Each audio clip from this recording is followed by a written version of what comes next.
Let's talk about fear of failure. I'm Mike Howarth, behaviour change lifestyle coach for high achieving men. And if you want to drop 1, 2, or 3 stone and keep it off, I've got something that's just for you. Fear of failure can hold us back from not only taking the actionable steps we know we would be wise to do, but also for hiring a coach. Let's vibe on that. Developing a system that then expands over time, what I call systems for living or habit-based behavior change, is transformational, especially in a world of one size fits all generic stuff that doesn't work, that we've all tried. Now, I've got a few notes to consider. In business, you set minimal viable product, right? You decide if someone wants to buy your stuff, to invest in your service, your product, that sort of thing. It's the same in health. Okay, we want something that we can stick to. So setting firm intentions, having a solid plan allows us to be consistent, and then over time we develop this. Same as business, traction is the problem with business, consistency is a problem with health. Making those aims, 2 or 3 aims per week, specific to you, accessing Pareto's law, 80-20 rule, allows us to overachieve. 2 things to consider. And I don't mean that my phone is slipping. 2 things to consider. You can either set goals from your core values or your ego. You can be proactive with the good stuff or be reactive with the bad stuff. That wasn't what I was going to mention, but that's definitely important. 2 things to consider. When we take a step back, all right, when we take a step back from our current feelings about where we are, we take a step back, we can separate the data from the drama. We can gather our thoughts. We can collect our what's the word that you describe when you take a step back, you gain perspective? You know what I mean, right? We can be grateful for what we've got, by the way. But moving swiftly on, that's essential.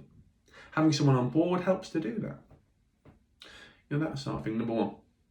Number 2, having a clear vision for the future. That makes you bulletproof from all these one-size-fits-all generic stuff that we see, by the way.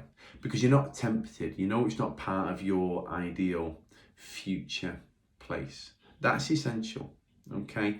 Combine that with small changes, and as if by magic, what about this fear of failure? Well, there is no failing if you're always striving to a goal that you might never achieve. I'm a £1 billion business owner. I'm a best-selling author, not quite yet. But I don't worry about failing because I see it all as a learning. So have a bigger vision. Take some perspective, separate the data from the drama and shrink the change. Focus on specific, manageable, achievable, realistic and time-bound goals, accessing something called Parkinson's law, which is the adage that work expands to fill the time that you allocate towards it. So there's things to consider. But that said, know that fear of failure might well be fear of the known because you've tried things in the past. Fear of hiring a coach because last time he was great at sales and put you under pressure, and then you joined the program and it was move more, eat less, that type of situation. Let's talk about stacking the deck. All right, just to wrap up, stacking the deck.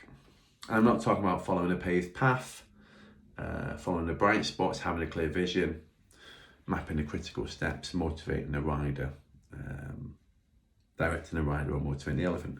Now, I'm talking about you, your skills, your ability to manage your impulse, to be organised, to be structured, to get in the right headspace, to enjoy what you're doing. I'm talking about the know, like and trust in business. First of all, you want to know the current situation and your goals. Second, I want you to like the process of transformation.